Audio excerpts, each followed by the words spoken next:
Hello everyone, welcome back to the infinite truth. और आज की वीडियो में हम लेकर आए हैं IIT जैम 2026 मैथमेटिक्स के क्वेश्चन पेपर का डिस्कशन, एनालिसिस और सॉल्यूशन। इस वाले पार्ट में जो ये वाली वीडियो है हमारी, हम शुरू के 10 MCQs को डिस्कस करने वाले हैं। वैसे तो देखो सभी को पता ही है, फिर भी एक बार बता देता हूँ। MCQs का मतलब है मल्टीपल चॉइस क्वेश्चंस। 4 ऑप्शंस आपके पास होंगे जिनमें से केवल एक ठीक है। पहले 10 क्वेश्चंस के लिए +1 mark will be awarded for correct answer and 1/3 marks will be deducted for wrong answer. यदि क्वेश्चन नहीं आता तो हमें छोड़ देना है, क्योंकि अनअटेम्प्टेड के लिए कोई नेगेटिव मार्किंग नहीं है। एक और चीज़, इस वीडियो को आपको देखना किस तरह से है। आपकी स्क्रीन पर क्वेश्चंस आएंगे, वीडियो पॉज करके आप उन क्वेश्चंस को पहले अपने से अटैम्प्ट लीजिए। जब अटैम्प्ट हो जाए उसके बाद फिर सॉल्यूशन इसका देखिएगा।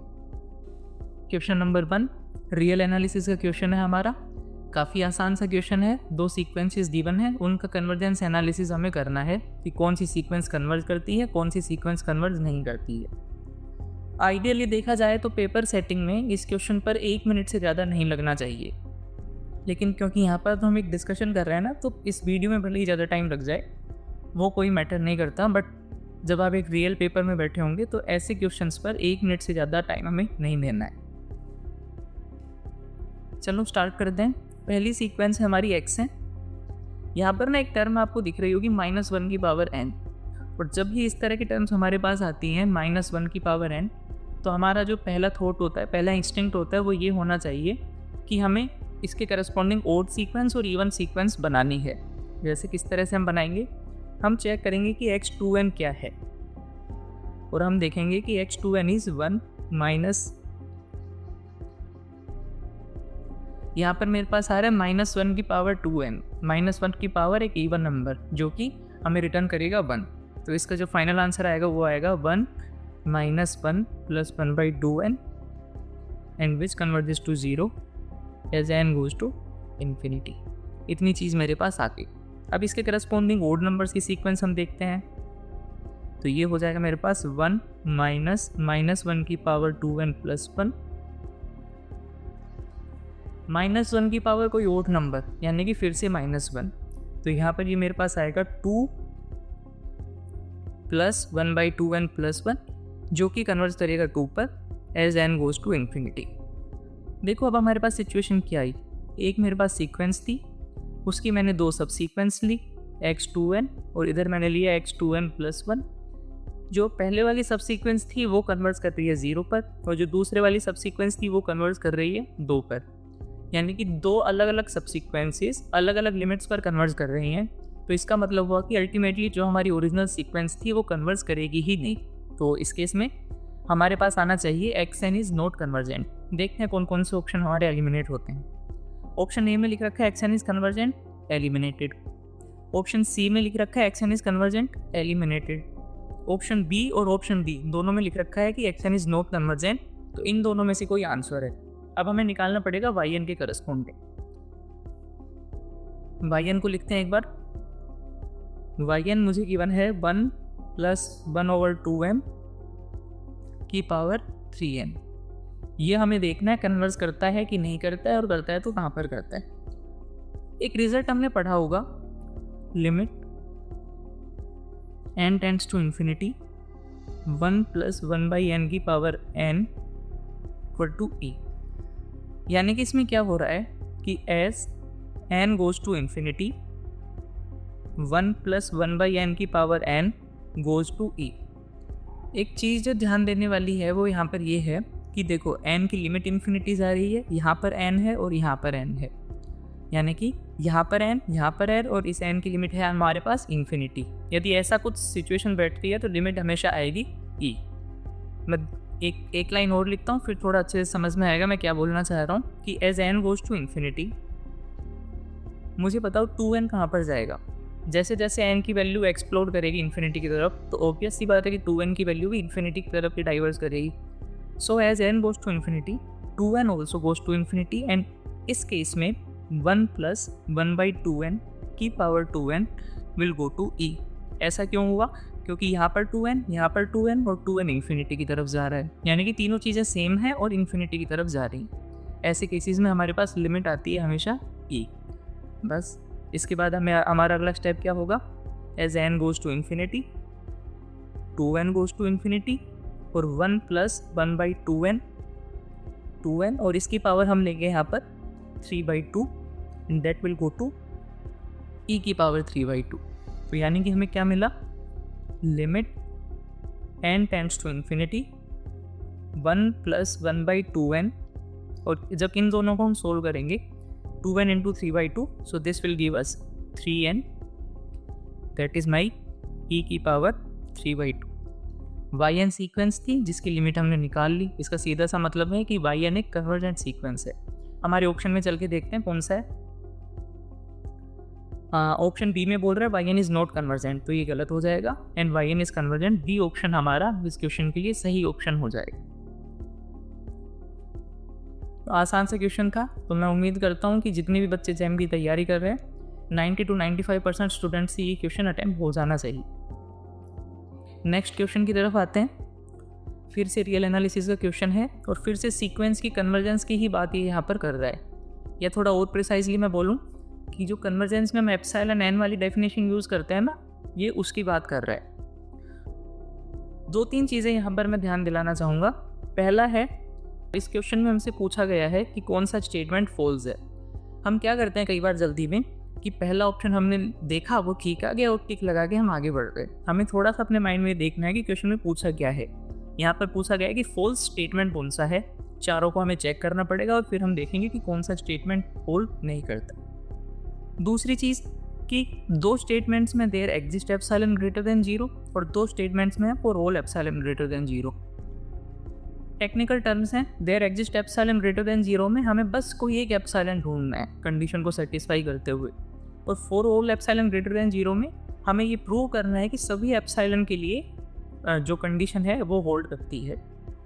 और तीसरी चीज़ यहाँ पर है -1 की पावर n सीक्वेंस है, तो उसको भी हम यहाँ पर देखेंगे कि ऑल्टरनेटिंग सीक्वेंस जो है वो किस तरह से बिहेव करती है।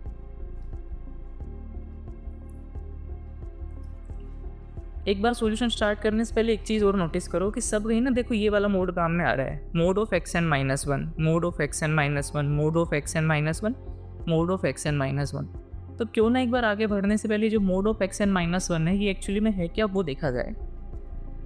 xn की वैल्यूज़ किस तरह से करेंगे, देखो पहली है -1, अगली हो जाएगी 1, फिर से -1, फिर से 1, फिर से -1, फिर से 1, और इस तरह से xn की वैल्यूज़ मेरी वेरी करेंगी ऑल्टरनेट वे में। तो xn-1 कितना हो जाएगा फिर, -2, 0, -2, 0, -2, 0 एंड सो ऑन। और इसका यदि मैं मोड ले लूँ xn-1 का, तो ये मेरा क्या हो जाएगा 2, 0, 2, 0, 2, 0 एंड सो ऑन। यानी कि यहाँ पर मैं लिखना चाहूँ xn-1 का मोड आ रहा है मेरे पास 2 और 0। 2 कब आ रहा है, जब टर्म्स ओड हैं, फर्स्ट पोजीशन पर, थर्ड पोजीशन पर, फिफ्थ पोजीशन पर, यानी कि जब n की वैल्यू ओड है। और 0 कब आ रहा है, सेकंड पोजीशन पर, फोर्थ पोजीशन पर, सिक्स्थ पोजीशन पर एंड सो ऑन, यानी कि जब n की वैल्यू इवन है। तो ये जो हमने लिखा है, ये वाली जो चीज़ हमने लिखी है, इसको हम यूज़ करेंगे एक एक ऑप्शन को इवैल्यूएट करने। देखते हैं, पहला ऑप्शन हम सबसे पहले ट्राई करके देखते हैं। ये बोल रहा है there exist epsilon greater than 0 such that mod of xn-1 is less than epsilon for all positive integers n। Question को समझते हैं या इस स्टेटमेंट को समझते हैं। ये बोल रहा है या ये आपसे पूछ रहा है कि क्या कोई ऐसा पॉजिटिव एप्सिलॉन एग्जिस्ट करता है जिसके लिए मोड ऑफ xn-1 की वैल्यू छोटी हो। तो अब एक बात बताओ, मोड ऑफ xn-1 की मैक्सिमम वैल्यू 2 आ रही है। यदि मैं बोलूँ कि लेट एप्सिलॉन बराबर 3, 2 से बड़ा मैं कोई भी नंबर ले सकता हूँ, 2.1, 2.5, 300, 1000, कुछ भी मैं नंबर यहाँ पर ले सकता हूँ। तो अब क्या मैं ये लिख सकता हूँ कि xn-1 is less than epsilon for all n belongs to n। ये xn-1 वाला जो मोड है इसकी वैल्यू या तो 0 है या 2 है और एप्सिलॉन की वैल्यू है 3। दोनों ही केस में ये वैल्यू 3 से छोटी है, चाहे मैं n की वैल्यू कुछ भी ले लूँ। तो लग रहा है हमें कि ऑप्शन 1 तो मेरा ट्रू है कि हाँ ऐसा एप्सिलॉन मिल जाएगा जिसके लिए ये वाला मोड उस एप्सिलॉन से छोटा हो जाएगा सारी वैल्यूज़ ऑफ n के लिए। तो ये स्टेटमेंट तो ट्रू है, लेकिन हमें क्या चाहिए, हमें चाहिए फॉल्स स्टेटमेंट। अगला स्टेटमेंट देखते हैं एक बार। Statement B. फिर से ये बोल रहे there exist epsilon greater than 0, यानी कि कोई एक एप्सिलॉन हमें ढूंढना है अपनी मर्जी का जो इस कंडीशन को सेटिस्फाई करे। और यहाँ पर ये बोल रहा है कि for all m greater than 0 there exist a positive integer n such that this mod is greater than epsilon. ठीक है, एक बार करते हैं फिर पता चलेगा हमें किस तरह से करते हैं। यहाँ पर एक चीज़ लिख रखी है ना, for all m greater than 0, तो हम मान लेते हैं कि let m greater than 0 be arbitrary. Okay, कि कोई भी हमने m ग्रेटर देन 0 ले लिया। अब हमें क्या चाहिए, एक पॉजिटिव इंटीजर n और एक एप्सिलॉन। किस तरह से हम निकालेंगे देखो। उससे पहले छोटी सी चीज़ समझने वाली है कि आप कोई आर्बिट्रेरी रियल नंबर लो। सपोज मैंने ले लिया 11.4, अपने मन से कोई भी रियल नंबर लो। इस रियल नंबर से बड़ा एक इंटीजर मुझे पक्का मिलेगा, 12 है, 13 है, 15 है, 18 है। बहुत सारे इंटीजर्स इस रियल नंबर से बड़े मुझे मिलेंगे। क्या मैं इसको ऐसे रिफाइन कर सकता हूँ कि मैं कोई भी रियल नंबर ले लूँ, उससे बड़ा मुझे एक ओड इंटीजर और एक इवन इंटीजर पक्का मिलने वाला है। जैसे 11.4 की ही मैं बात करूँ तो 12 is an integer greater than 11.4 which is even. 13 is an integer which is greater than 11.4 and which is odd. और ये इंटीजर की एग्जिस्टेंस हमें कहाँ से मिलती है, आर्किमीडियन प्रॉपर्टी से। तो अब ये वाला m है मेरे पास ग्रेटर देन 0, तो मैं क्या बोल सकता हूँ कि there exist a positive odd integer n greater than m, पक्का हमें मिल जाएगा। और आप अपने मन में कोई भी रियल नंबर सोच लो, उससे बड़ा इंटीजर हमें हमेशा मिल जाएगा एंड इनफैक्ट उससे बड़ा ओड इंटीजर हमें हमेशा मिल जाएगा। अब ये ओड देने का मतलब क्या हुआ कि इस वाले n के लिए देखो xn-1 की वैल्यू कितनी आएगी, क्योंकि n एक ओड इंटीजर है और ओड के लिए वैल्यू आ रही है 2, तो मोड ऑफ xn-1 की वैल्यू आएगी 2। ठीक है, अब हमें कैसा एप्सिलॉन चाहिए, there exist epsilon greater than 0 such that mod of xn-1 is greater than epsilon. यानी कि हमें एक ऐसा एप्सिलॉन चाहिए जिसके लिए ये वाली जो वैल्यू है ये उस एप्सिलॉन से बड़ी हो जाए। तो आप अपने मन से कोई भी चूज कर सकते हो। मैंने बोल दिया कि लेट एप्सिलॉन बराबर 1, then mod of xn-1 is greater than epsilon. मुझे m भी मिल गया, मुझे एप्सिलॉन भी मिल गया, जो इस ऑप्शन में रिक्वायरमेंट थी मुझे सब मिल गया। सो ये ऑप्शन भी मेरा ट्रू ऑप्शन है। थर्ड ऑप्शन की तरफ चलते हैं। इसमें बात आ गई for all epsilon greater than 0 and for all m greater than 0, यानी कि एप्सिलॉन अब हमें अपनी मर्जी से चूज नहीं करना, हमें हर एक एप्सिलॉन के लिए ये चीज़ प्रूव करनी पड़ेगी यदि स्टेटमेंट को भी हमें ट्रू प्रूव करना है तो। और कंडीशन इस बार क्या है, xn-1 is less than epsilon. ठीक है, चलते हैं एक बार। अप्रोच हमारी वही रहेगी कि let m greater than 0 be arbitrary. और अभी हमने देखा कि किसी भी m ग्रेटर देन 0 से बड़ा एक ओड इंटीजर मिल जाएगा, एक इवन इंटीजर मिल जाएगा। इस केस में हम लेंगे इवन इंटीजर। लेट n, इसको लिखूँ मैं, let n greater than m be any even integer. Repeat करो, ऐसा इंटीजर की एग्जिस्टेंस क्यों मिलेगी, बाई आर्किमीडियन प्रॉपर्टी। अब n ग्रेटर देन m एक इवन इंटीजर है, तो xn-1 का जो मोड है वो हो जाएगा मेरे पास 0। ठीक है, now let epsilon greater than 0 be arbitrary. अब हम कोई भी एप्सिलॉन ले लें ग्रेटर देन 0, हम कोई भी एप्सिलॉन ले लें, 0 है ये जो, यानी कि xn-1 का जो मोड है वो उस एप्सिलॉन से हमेशा छोटा ही होगा, क्योंकि इसका मोड 0 है और एप्सिलॉन मेरा हमेशा ग्रेटर देन 0 है। तो ये वाली कंडीशन भी मेरी हो गई ट्रू। 3 कंडीशन हमारी ट्रू हो गई। चाहिए थी हमें फॉल्स कंडीशन, बची कौन सी, डी। तो इस क्वेश्चन का भी जो आंसर है वो है मेरे पास डी। हमें वेरीफाई करने की अलग से कोई ज़रूरत नहीं है, क्योंकि 3 को हम वेरीफाई कर चुके, तीनों ट्रूअल। पूछा गया था हमसे फॉल्स, फॉल्स यहाँ पर है डी। अगले क्वेश्चन की तरफ बढ़ते हैं।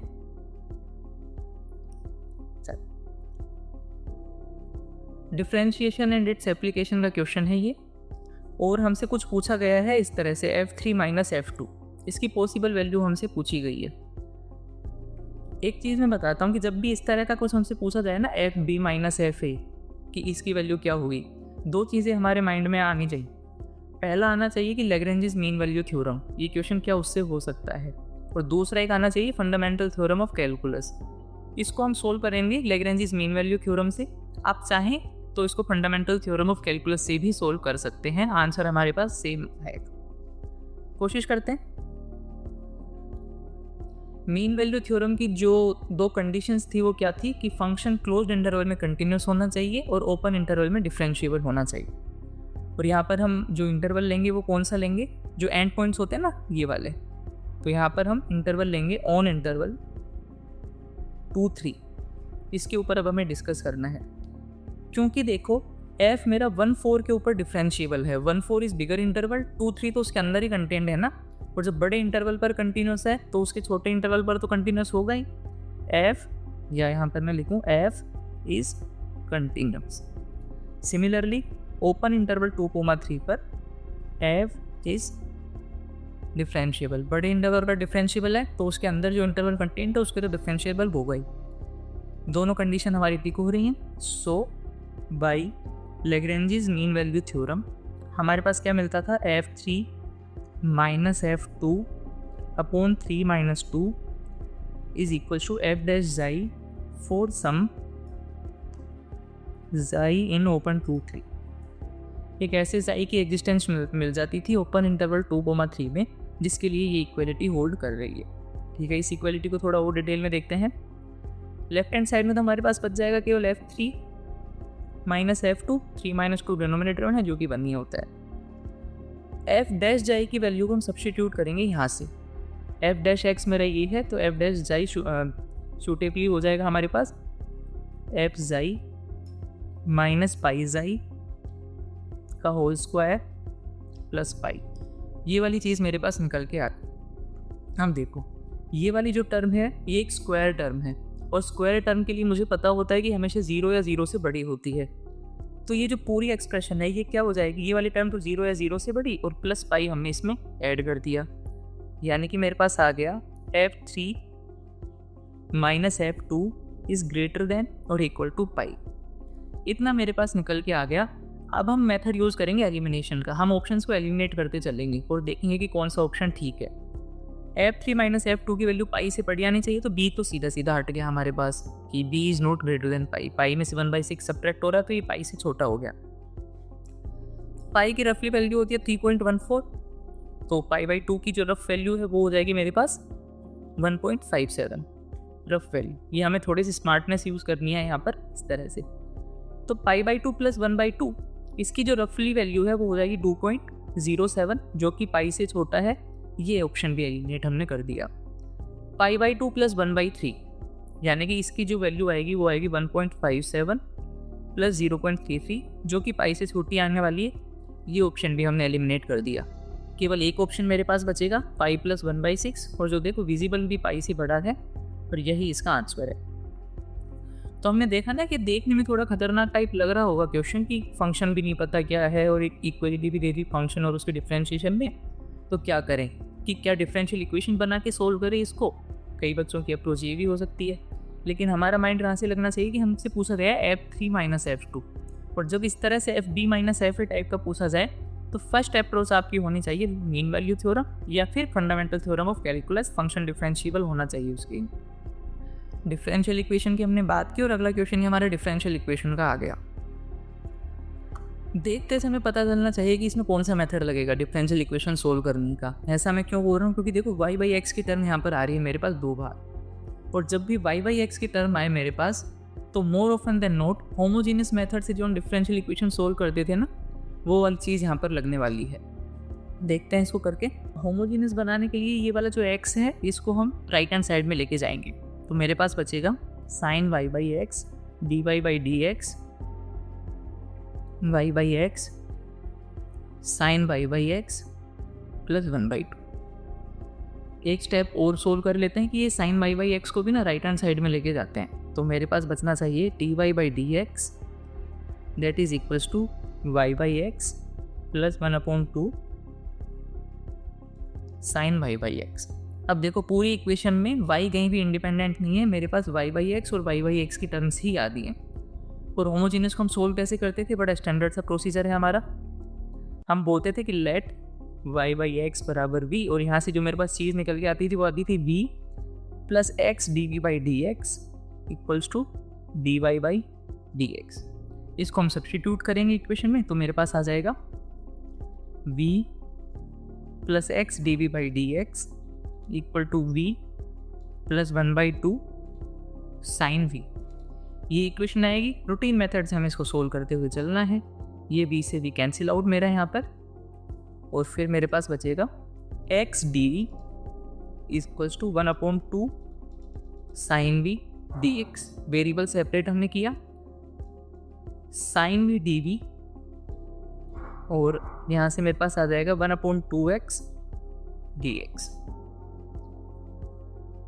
एक तरफ ले लेते हैं इनको, तो ये मेरे पास हो जाएगा 1/2x dx minus sine v D V equal to 0। Respective integration 1/2x का इंटीग्रेशन हम करेंगे, आएगा 1/2 log x। साइन v का इंटीग्रेशन करेंगे, आएगा माइनस कोस v, एक माइनस साइन पहले से है तो मेरे पास बचेगा कोस v, और राइट हैंड साइड में आ जाएगा मेरे पास k the constant of integration. थोड़ा सा और देखें इसको हम, तो ये मेरे पास आ जाएगा कोस v, और half log x is same as log of root x that is equals to k। v की जगह वापस से हमने सब्स्टिट्यूशन किया, cos of y by x plus log of root x equals to k। Option देखते हैं कौन सा है हमारे पास। Cos of x by y नहीं, cos of x by y नहीं, cos of Y by x, यहाँ पर एक्स स्क्वायर आ रहा है नहीं, cos of Y by x plus log root X, yes, D option is my correct option. बढ़ते हैं अगले क्वेश्चन की तरफ। यहाँ पर ये हमसे पूछना चाह रहा है ट्रिपल इंटीग्रेशन। तो एक बार हम पहले इक्वलिटीज़ लिखते हैं कि ट्रिपल इंटीग्रेशन में लिमिट्स क्या हैं एक्चुअली में हमारी। तो जो z की लिमिट है मेरे पास वो है 0 से लेके y तक, यानी कि कुछ इस तरह से 0 z y। जो y की लिमिट है वो है मेरी 0 और x में, 0 एंड x, और जो x की लिमिट है वो है 0 और 2। ये तीन इक्वलिटीज़ मेरे पास आएंगी। एक बार इसका रीज़न देखते हैं कि ये 3D में ना इसका जो वॉल्यूम है वो बनेगी किस तरह से, फिर इस क्वेश्चन को आगे हम सोल्व करते हैं। तो देखो, जो पहला है हमारा y इक्वल टू z वाला प्लेन हमारा किस तरह का दिखेगा वो देखते हैं।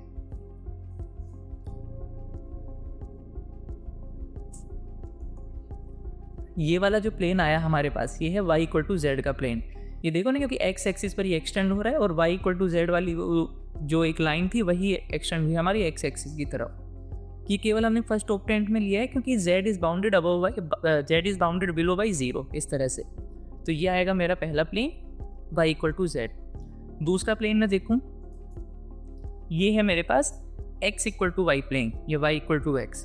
ये देखो, जो y इक्वल टू x के हम लाइन बनाते थे ना 2D में, वही z एक्सिस की तरफ पूरा का पूरा एक्सटेंड कर दी। ये आ गया मेरा दूसरा प्लेन। तीसरा प्लेन मेरे पास है यहाँ पर x इक्वल टू 2। इसको भी देखते हैं, ये x इक्वल टू 2 पर ये मेरा पूरा का पूरा प्लेन आ गया। तीनों को एक साथ हम देखते हैं और फिर देखते हैं रीजन हमारा किस तरह का दिखेगा जो इन लिमिट से रीजन बन के आता है। ये देख, कुछ इस तरह से रीजन मेरे पास दिखेगा। इसको बड़ा कर लेते हैं। ये है ना, नीचे हम देखना शुरू करेंगे बेस से। ये वाला, ये जो दिख रहा है ना रेड ब्लू एंड ग्रीन से बाउंडेड रीजन जो है, ये एक्चुअली 3D में रीजन है। इस तरह पे ये रीजन दिखेगा। वापिस आते हैं हमारे क्वेश्चन की तरफ। अब देखो, यदि किसी की 3D विजुअलाइजेशन इतनी स्ट्रॉन्ग है कि वो इस रीजन को विजुअलाइज करके और लिमिट्स को चेंज कर पा रहा है, तो बहुत बढ़िया। आई मीन सीधा सीधा आप इस क्वेश्चन को कर सकते हैं। बट जनरली क्या होता है, बहुत सारे स्टूडेंट्स की ना 3D विजुअलाइजेशन इतनी स्ट्रॉन्ग नहीं होती। तो हमें जब भी ट्रिपल इंटीग्रेशन के क्वेश्चन आते हैं तो हमें थोड़ा सा थियोरिटिकली उसको अप्रोच करना पड़ता है। वो हम किस तरह से करेंगे इस क्वेश्चन में देखने वाले हैं। ये जो तीन लिमिट्स आई, तीन इनइक्वालिटीज़ आई हमारे पास, कोशिश करो कि तीन इनइक्वालिटीज़ की हम एक ही इनइक्वालिटी बना दी। किस तरह से, जैसे पहली मैंने लिखी 0 less than z less than equal to y। दूसरी इनइक्वालिटी से मुझे क्या मिल रहा है, y less than equal to x। तो यहाँ पर मैंने लिख दिया y less than equal to x, इसी में कंटिन्यू कर दिया। तो और वैसे ओवरऑल देखो तो 0 less than y less than x यहाँ से भी मेरा हो रहा है ना, 0 less than y less than x, second equality आ रही। थर्ड इनइक्वालिटी देखो क्या है, 0 less than equal to x less than equal to 2। तो यहाँ पर मैंने लिख दिया 0 less than x less than equal to 2।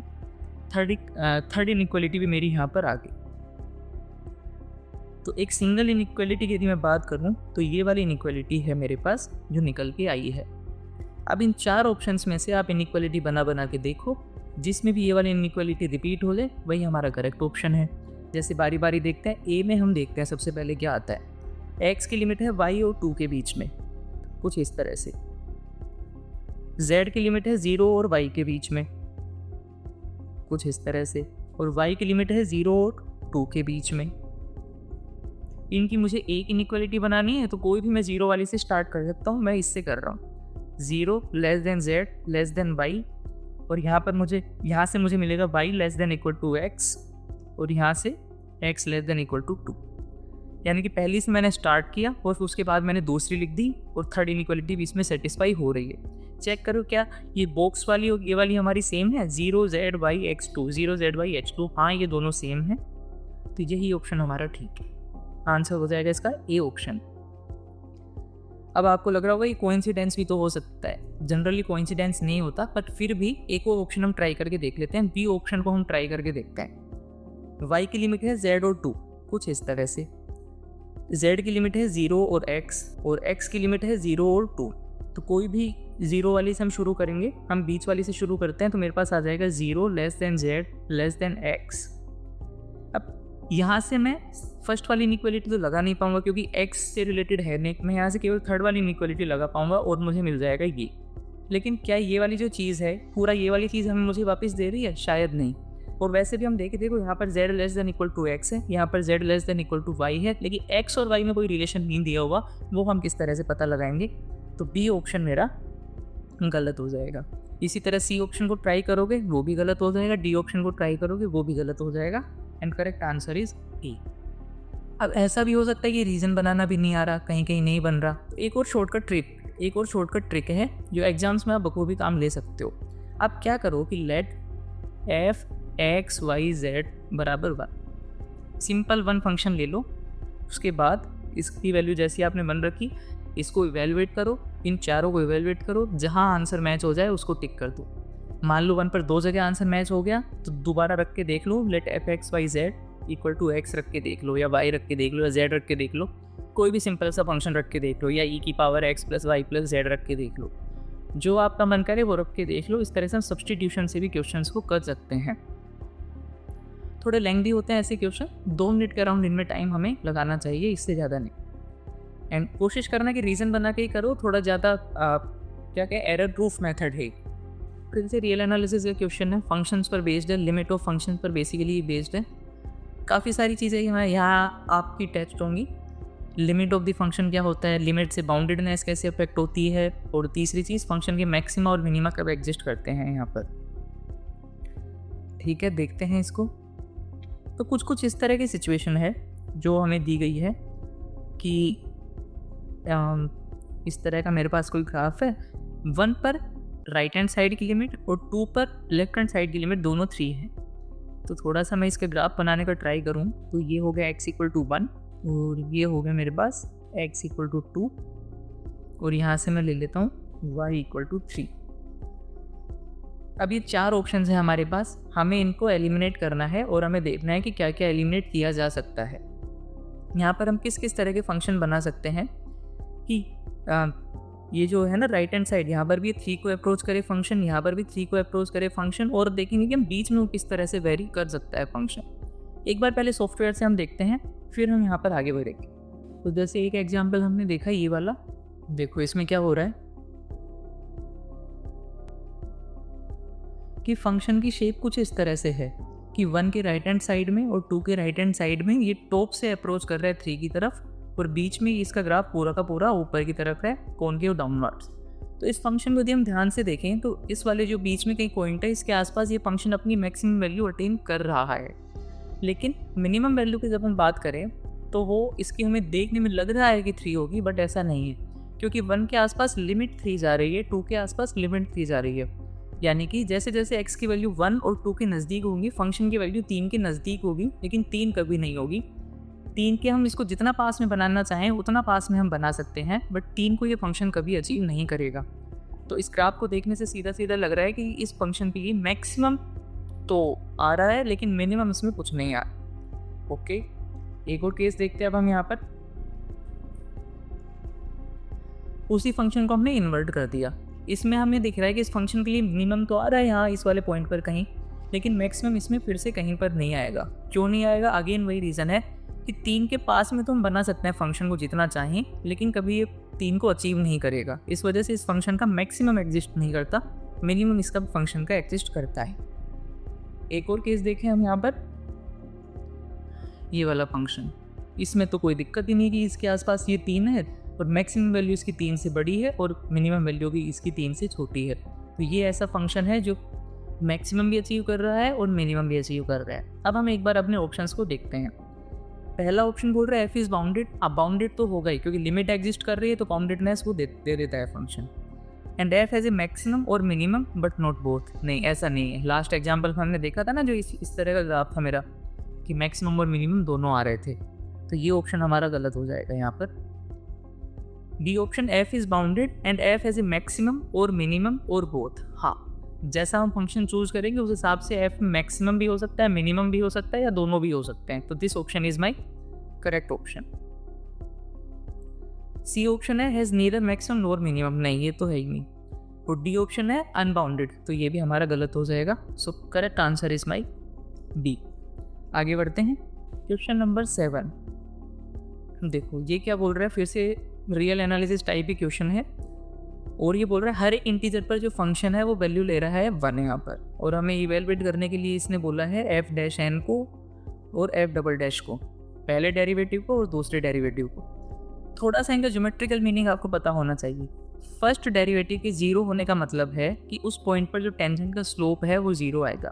यानी कि यदि कहीं पर फर्स्ट डेरिवेटिव 0 है ग्राफ के, तो उस पॉइंट पर यदि हम टेंजेंट ड्रॉ करें तो वो एक्स एक्सिस के पैरेलल बनी। सेकेंड डेरिवेटिव 0 होने का मतलब है कि फंक्शन वहाँ पर अपनी शेप चेंज कर रहा है। एंड बाई शेप चेंजिंग मेरा मतलब है कि फंक्शन यदि कॉनकेव था तो उस पॉइंट के बाद वो कॉन्वेक्स हो जाएगा इस तरह से। तो हम देखेंगे इसमें किस तरह से इसको अप्रोच करना है। गिवन तो है हमें यहाँ पर F of N equals to F of N plus 1 for all N in Z. सारे इंटीजर पॉइंट्स पर फंक्शन वैल्यू ले रहा है मेरी 1। अब यहाँ से एक थ्योरम आपके माइंड में क्लिक करनी चाहिए कि F of A equal to F of B होता था किसी कंटिन्यूस डिफरेंशिएबल फंक्शन के लिए, तो हम एक थ्योरम लगाते थे, रोल्स थ्योरम। उसी को हम यहाँ पर अप्लाई करेंगे। कंसीडर ये वाला इंटरवल यदि हम कंसीडर करें N comma N plus 1, N की वैल्यू कुछ भी है, यहाँ पर लिख दो ना for any N in Z. ये वाला इंटरवल यदि हम कंसीडर करें तो इस इंटरवल पर एफ इज़ कंटिन्यूस। क्यों कंटिन्यूस होगा? क्योंकि जब ये पूरे रियल लाइन पर इसलिए डिफरेंशिएबल दे रखा है, कंटिन्यूस तो होगा ही। ओके, इसके अलावा एन प्लस 1 ओपन इंटरवल पर एफ इज डिफरेंशिएबल। तीसरी चीज़ ये वाली हमें दे रखी है F of N equal to F of N plus 1। So this implies that there exist xi in open interval N और N plus 1 such that F dash xi is equal to 0। यानी कि हर इस इंटरवल के अंदर, या मैं बोलूँ और प्रिसाइजली हर इस ओपन इंटरवल के अंदर एक पॉइंट मुझे मिल रहा है जहाँ पर सिंगल डेरिवेटिव फंक्शन का 0 आ रहा है। तो इनमें से देख लो कौन सा ऑप्शन है, F dash N equal to 0 for all N in Z. नहीं, इसकी तो कोई गारंटी हमें नहीं मिली, तो ये तो गलत हो जाएगा। बी ऑप्शन है F dash X equal to 0 for infinitely many non integral real numbers. ये यही तो दे रहा है ना कि जाई मेरा इंटीजर्स नहीं है, 2 इंटीजर्स के बीच में कोई नंबर है, यानी कि रियल नंबर है। तो ये वाला स्टेटमेंट मेरा ट्रू हो जाएगा।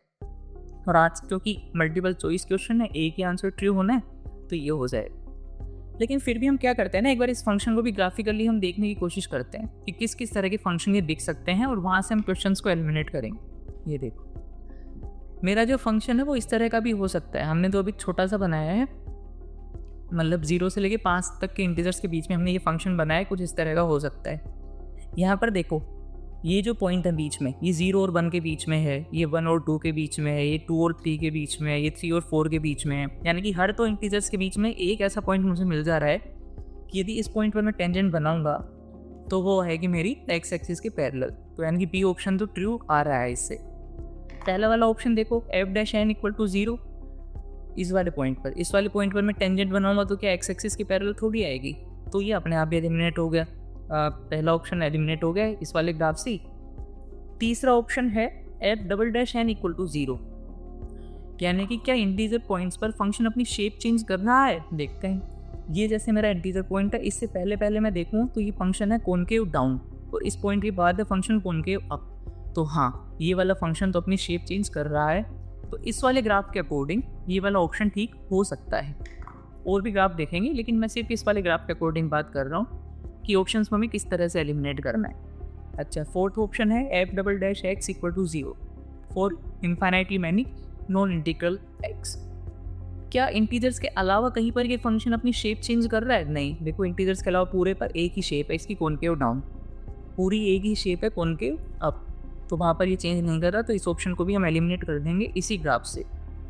एक और फंक्शन देखते हैं, ऐसा फंक्शन भी तो हो सकता है ना। देखो, सारे इंटीजर्स पर वैल्यू 1 ही ले रहा है, यही हमारा जो बेसिक रिक्वायरमेंट थी यही थी। हमें देखना है सी ऑप्शन को, अब हमें एलिमिनेट करके देखना है। देखो, इंटीजर पॉइंट्स पर क्या इस वाले पॉइंट पर फंक्शन अपनी शेप चेंज कर रहा है? नहीं। इसके इधर भी कॉनकेव डाउन था और इसके इधर भी कॉनकेव डाउन है। किसी भी इंटीजर पॉइंट पर आप देखो concave down, concave down, concave down, concave down. तो सी ऑप्शन को हमने एलिमिनेट कर दिया। दूसरा ग्राफ बना के बचा मेरे पास केवल एक ऑप्शन बी, जिसको आप इस ग्राफ से भी वेरीफाई कर सकते हो कि जैसे ये वाला पॉइंट है मेरे पास, ये वाला पॉइंट है, ये वाला पॉइंट है, ये वाला पॉइंट है। बहुत सारे ऐसे नॉन इंटीग्रल पॉइंट्स मिल जाएंगे जहाँ पर यदि हम एक टेंजेंट बनाना चाहें तो वो एक्स एक्सिस के पैरेलल आएगी। केवल एक ऑप्शन इसका ठीक है, जो कि है बी। जनरली ना ऐसे क्वेश्चंस को मेरी अप्रोच यही रहती थी कि मैं अलग अलग ग्राफ बना के सेटिस्फाई करूँ और ऑप्शंस को एलिमिनेट करता जाऊँ। फिर से यदि ग्राफिंग थ्योरी आपकी अच्छी है तो इस वाले क्वेश्चन में भी 2-2.5 मिनट से ज़्यादा नहीं लगना चाहिए, और रोल्स थ्योरम से करो तब तो फिर 1 मिनट भी नहीं लगना चाहिए। तो चलते हैं हमारे नेक्स्ट क्वेश्चन की तरफ। क्वेश्चन नंबर 8 लीनियर अलजेब्रा का क्वेश्चन है, मॉडरेट लेवल का क्वेश्चन है, और इसमें बात कर रही है 5x5 इन्वर्टिबल मैट्रिक्स की। इन्वर्टिबल मैट्रिक्स का बेसिकली मतलब है कि इस मैट्रिक्स का इन्वर्स एग्जिस्ट कर रहा है। और ये क्वेश्चन बेस्ड किस चीज़ पर है कि जो हम एलिमेंट्री रो ऑपरेशन और कॉलम ऑपरेशन नहीं करते मैट्रिसेस पर, उसी पर बेस्ड ये मेरा क्वेश्चन है। और ये हमसे पूछना चाह रहा है कि किसी मैट्रिक्स पर जैसे हमने रो ऑपरेशन और कॉलम ऑपरेशन लगा के एक नई मैट्रिक्स बनाई, तो जब हम मैट्रिसेस का इन्वर्स करेंगे तो वो रो ऑपरेशन और कॉलम ऑपरेशन मेरे किस तरह से चेंज होंगी। तो आइए देखते हैं इस क्वेश्चन को थोड़ा। ओरिजिनल मैट्रिक्स मुझे गिवन है A और नई मैट्रिक्स मुझे बनानी है B, और वो किस तरह से बनानी है वो यहाँ पर गिवन है।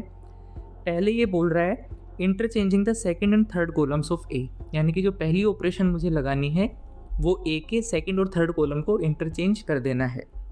उस ऑपरेशन को मैं नाम दे रहा हूँ यहाँ पर E1, और यहाँ पर मैं लिख देता हूँ साइड में कि E1 है क्या मेरा। E1 is my essentially changing second and third column. और उसके बाद फिर ये बोल रहा है and then adding 3 times the third column to the fifth column, यानी कि कुछ इस तरह का एक अगली ऑपरेशन E2, और E2 ऑपरेशन है कॉलम 5 में 3 टाइम्स कॉलम 3 को ऐड करना। तो जो मेरी नई मैट्रिक्स B बनेगी वो किस तरह से बनेगी, A में पहले मैंने E1 लगाई, फिर मैंने E2 लगाई, इस तरह से। हमें निकालना है ऑप्शंस को, जब हम देखेंगे कि B इन्वर्स किस तरह से ऑब्टेंड हो रही है यहाँ पर मेरी A इन्वर्स से। देखते हैं इसको। तो सबसे पहले तो ये जो इक्वेशन हमें दे रखी है ये वाली, इसका हम इन्वर्स ले लेते हैं। तो यहाँ पर तो आ जाएगा B इन्वर्स, यहाँ पर आ जाएगा A E1 E2 का इन्वर्स। और जब इन्वर्स को हम खोलते हैं किसी भी मैट्रिक्स के प्रोडक्ट में, इन्वर्स में जब हम खोलते हैं ना, A B inverse equals to B inverse A inverse, वो वाली चीज़ यहाँ पर लगेगी। तो ये हो जाएगा मेरे पास E2 inverse, E1 inverse, A inverse. अब यदि मैं पता कर लूँ मेरे E2 इन्वर्स और E1 इन्वर्स क्या हैं, तो मैं मेरे आंसर तक आसानी से पहुँच जाऊँगा। एक चीज़ देखो अब यहाँ पर, जैसे ओरिजिनली मेरे पास कॉलम 5 है, मैंने इस पर लगाई E2 ऑपरेशन मैंने लगाई, और मैं पहुँच गया नया कॉलम C5 डैश पर, जो कि है मेरा C5 + 3C3। अब E2 इन्वर्स का क्या मतलब हुआ कि वापस से उस कॉलम को अपनी ओरिजिनल पोजीशन पर ले जाए, कि कॉलम 5 से कॉलम 5 डैश बना E2 लगा के, तो E2 इन्वर्स लगा के क्या बनना चाहिए, कॉलम 5 डैश से फिर से कॉलम 5। तो यहाँ पर मुझे अब एक ऑपरेशन लगानी है E2 इन्वर्स कि वापस से मेरा कॉलम 5 आ जाए। और ऑब्वियस सी बात है ये कब आएगा, जब कॉलम 5 डैश में हम 3 टाइम्स कॉलम 3 को सब्ट्रैक्ट यहाँ पर कर देंगे। तो जो मेरी ऑपरेशन आएगी E2 इन्वर्स, वो मेरे पास एसेंशियली क्या आएगी, कॉलम 5 में से कॉलम 5 - 3 टाइम्स कॉलम 3 को सब्ट्रैक्ट करना। इसी तरह से हम इन्वर्स निकाल लेंगे। अगला देखते हैं हम यहाँ पर E1 का इन्वर्स क्या होगा। E1 मेरा क्या काम कर रहा था, कॉलम 2 और कॉलम 3 को स्वैप करना। अब जब हम इसका इन्वर्स करेंगे यानी कि वापस से ओरिजिनल पोजीशन पर जाना चाहेंगे तो कॉलम 2 और कॉलम 3 को मुझे फिर से स्वैप करना पड़ेगा। तो E1 इन्वर्स थोड़ा इजी है और वो मेरा आ जाएगा कॉलम 2 और कॉलम 3 को स्वैप करना। तो इन्वर्स की नॉलेज तो हमने ले ली, अब उसको यहाँ पर हम अप्लाई किस तरह से करेंगे।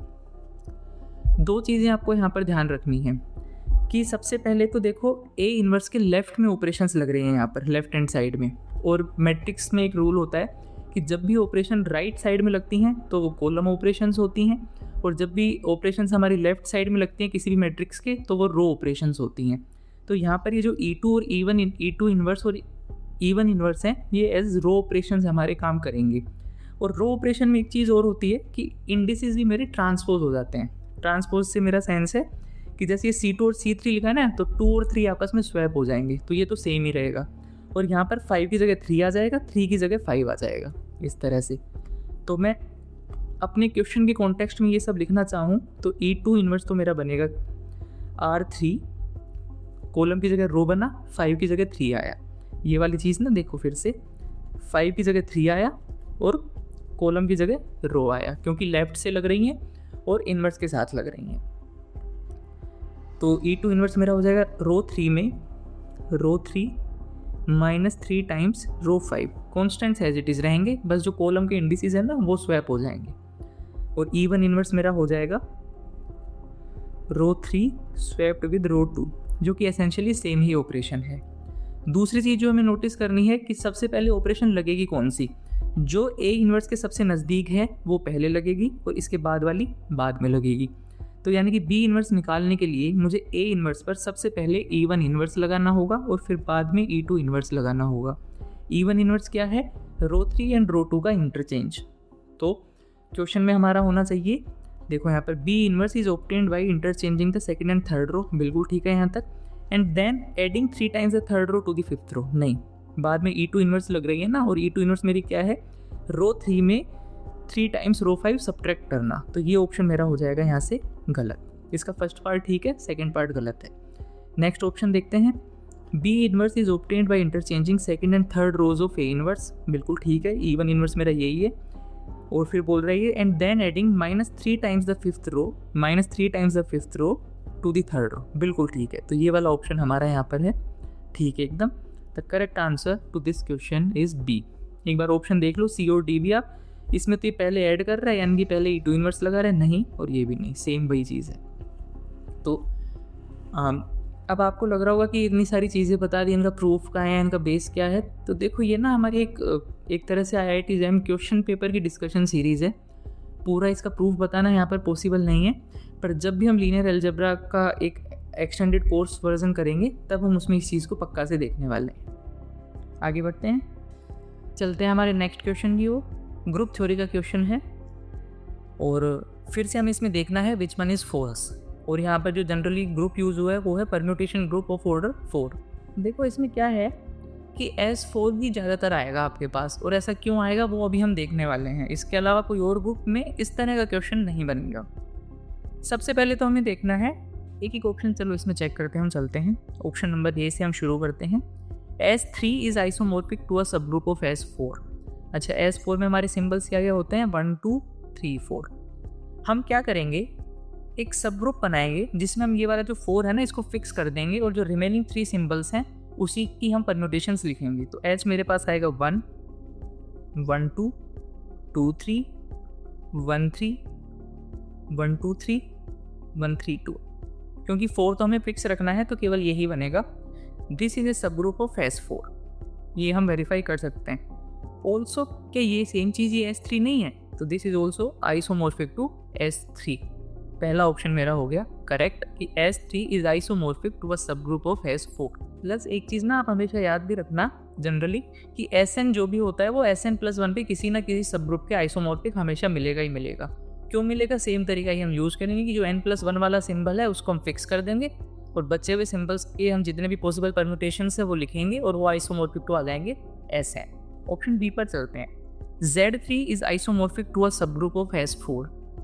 Z3 एक अबेलियन साइक्लिक ग्रुप है, तो यदि S4 में हम कोई एलिमेंट ढूंढ पाएँ जिसका ऑर्डर 3 है, तो उससे जनरेटेड जो भी सब ग्रुप बनेगा वो Z3 के आइसोमॉर्फिक आ जाएगा।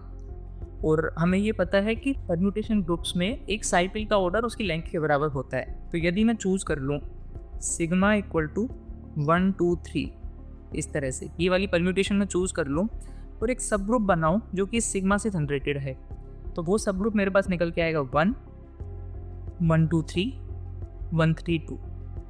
ये H एक साइक्लिक ग्रुप है जिसका ऑर्डर 3 है, so clearly H is isomorphic to Z3 और H मेरा सब ग्रुप है किसका, S4 का। तो ये वाला स्टेटमेंट भी मेरा ट्रू है। अब आगे बढ़ते हैं और यहाँ पर इसने लिख रखा है question group of S4, question group of S4। यही वो रीज़न है अब जो हम देखने वाले हैं कि मैंने आपको बोला कि ऐसे क्वेश्चंस में ना जनरली S4 ही आपसे पूछा जाएगा। हम ना जो जनरल परम्यूटेशन ग्रुप है SN, उनके नॉर्मल सब ग्रुप्स की थोड़ा सा बात करते हैं। यहाँ पर N की वैल्यू और यहाँ पर नॉर्मल सब ग्रुप्स।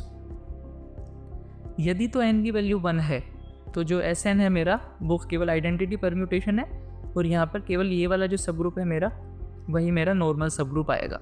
N की वैल्यू यदि मैं 2 ले लेता हूँ तो आइडेंटिटी तो आएगा ही आएगा एज इट इज़, और एक S2 खुद भी आ जाएगा। 2 सब ग्रुप आएंगे, दोनों नॉर्मल हैं। N की वैल्यू यदि मैं 3 ले लेता हूँ तो आइडेंटिटी तो हमेशा आएगा ही, एक S3 खुद भी होता है ये नॉर्मल सब ग्रुप, और एक और मिल जाएगा A3, ऑल्टरनेटिंग जो ग्रुप जिसको हम बोलते हैं ना A3। 4 को 1 मिनट के लिए छोड़ देते हैं और हम चलते हैं सीधा greater than equal to 5। N की वैल्यू 5 या 5 से बड़ी मैं कुछ भी ले लूँ, एक तो आएगा ही, SN खुद भी आएगा, और एक आता है AN। केवल ये 3 सब ग्रुप्स होते हैं जो नॉर्मल है। S4 थोड़ा विशेष है, यहाँ पर ये तो मिलेगा ही मिलेगा हमें S4 A4, लेकिन ना एक सब ग्रुप और मिलेगा जो कि नॉर्मल होता है, H इक्वल टू 1 1 2 3 4 1 4 2 3 1 3 2 4, यानी कि S4 में 4 ऑर्डर का एक नॉर्मल सब ग्रुप हमें मिलता है। ये चीज़ हमें यहाँ पर ध्यान रखनी है। और एक स्टैंडर्ड रिजल्ट होता है मेरे पास कि S4 अपॉन ये जो H हमने यहाँ पर लिखा है, ये है ना S4 अपॉन H को ये वाला सब ग्रुप है जो हमने यहाँ पर लिखा है, that is isomorphic to S3 हमेशा। और वैसे भी ऑर्डर से भी आप वेरीफाई करो, इसका ऑर्डर होता है 6, इसका ऑर्डर हो जाएगा मेरा 24 upon 4 that is equal to 6। तो एक और ऑप्शन मेरे पास ठीक हो गया, S3 is isomorphic to a quotient group of S4 which is the correct answer, which is the correct statement. और करेक्ट आंसर केस में बचा क्या, ऑप्शन नंबर D। यही मेरा फॉल्स स्टेटमेंट है कि quotient group of S4 is not isomorphic to Z6। चलते हैं हमारे लास्ट क्वेश्चन की तरफ। डबल इंटीग्रेशन बेसिकली इसमें पूछा गया है और पोलर कोऑर्डिनेट्स में ये चीज़ हमसे पूछी गई। एक बार हम रीजन बनाते हैं, फिर उसको चेंज करने की कोशिश करते हैं और फिर हम देखते हैं कि इस क्वेश्चन को किस तरह से हमें अप्रोच करना है। वर्टिसेस है 0 0 1,0 और 1,1। ये 3 वर्टिसेस हैं। ये है मेरा 1,1। जो रीजन ऑफ इंटीग्रेशन है वो है मेरे पास ये। इस रीजन की करस्पॉन्डिंग हमें पोलर लिमिट्स निकालनी है, वो हम देखेंगे हमें किस तरह से निकालनी। थोड़ा सा एक बार पोलर कोऑर्डिनेट्स रिवाइज करें। x मेरा होता था r बोस थीटा, y मेरा होता था r साइन थीटा, और वैसे देखें तो r मेरा होता था x square plus Y square the root. बस ये 3 चीज़ें जरूरी हैं, ये हम देखेंगे। ये वाली जो लाइन है मेरी, ये लाइन है मेरी y इक्वल टू एक्स, और जो नीचे वाली लाइन है ये है मेरी y इक्वल टू 0 यानी कि x। सबसे पहला काम जो हमें यहाँ पर करना है कि इन लाइंस की ना पोलर इक्वेशन हम निकालते हैं। तो पहले y equal to X line की हम निकालते हैं। तो क्योंकि y इक्वल टू एक्स है तो r sine theta equals to r cos theta, और यहाँ से मेरे पास आ जाएगा tan थीटा इक्वल टू 1 यानी कि थीटा इक्वल टू π/4। इस वाली लाइन की इक्वेशन आ गई पोलर कोऑर्डिनेट्स में, theta equal to π/4।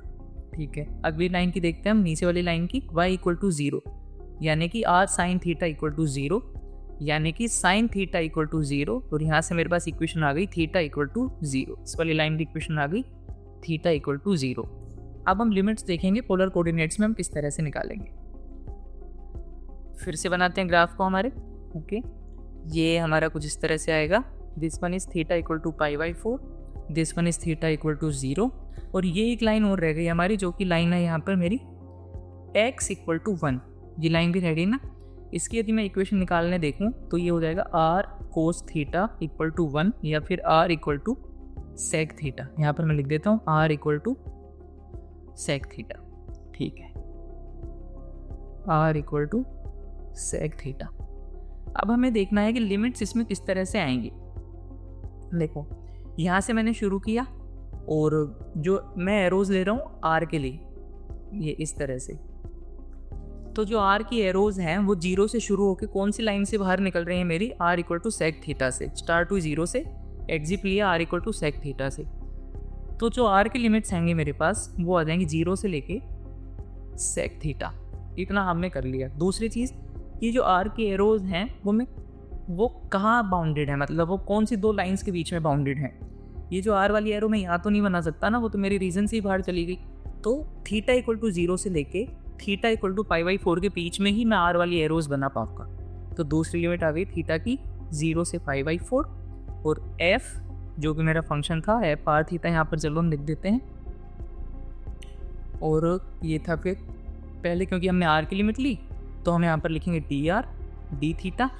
And actually में यहाँ पर ना, क्योंकि कार्टेशियन से हमने पोलर में चेंज किया है, तो यहाँ पर एक जैकोबियन भी आ जाएगा जो कि है r dr d थीटा। ये r एक्स्ट्रा कैसे आया कैलकुलस में, टोकेन जैकोबियन, वहाँ से ये वाला r हमारे पास निकल के आए। तो इसका आंसर लिए। लेकिन जब हम ऑप्शन को एक बार ध्यान से देखते हैं तो यहाँ पर r की लिमिट है बाहर और हमने r की लिमिट लिखी है अंदर। तो यानी कि इसी इंटीग्रेशन में हमें चेंज ऑफ ऑर्डर करना पड़ेगा। यहाँ पर r की लिमिट्स को कांस्टेंट रख के थीटा की लिमिट्स को हमें वेरी कराना पड़ेगा। तो जितनी इक्वेशंस हैं ये हमें थीटा की फॉर्म में लिखनी पड़ेगी। फिर से ग्राफ बनाते हैं एक बार, कुछ इस तरह से, theta equal to π/4, theta equal to 0, और इसको जब हम थोड़ा सा सोल्व करेंगे ना तो ये मेरे पास आ जाएगा theta equal to cos inverse 1/r। यहाँ पर इस तरह से ये चीज़ें आएंगी। अब दूसरी चीज़ ये देखो कि r की वैल्यू मेरी थी, r की वैल्यू कितनी थी मेरे पास, √(x² + y²। चाहिए हमें एज पर क्वेश्चन r की लिमिट्स हमें कॉन्स्टेंट चाहिए। चारों ऑप्शन क्योंकि r की लिमिट कॉन्स्टेंट की दे रखी है ना, तो r की लिमिट्स हमें कॉन्स्टेंट चाहिए। अब जैसे यहाँ पर मैं r को कॉन्स्टेंट रख देता हूँ, मान लो c रख दिया मैंने, x² + y² का रूट सोल्व किया तो मेरे पास आ जाएगा x² + y² equal to c², जो कि एक सर्कल की इक्वेशन है। तो r की लिमिट लाने के लिए मुझे कहीं ना कहीं से एक सर्कुलर आर्क जो मेरा ग्राफ है उसमें इंट्रोड्यूस करना पड़ेगा, तभी r की लिमिट्स कॉन्स्टेंट आ पाएंगी।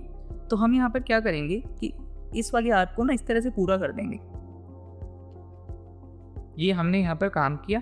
तो अब जो मेरा ग्राफ है वो कुछ इस तरह का दिखेगा। देखो ये है, यहाँ से मैंने ये पूरा किया, एक रीजन ये आ गया, इस रीजन में से मुझे माइनस करना है ये वाला रीजन।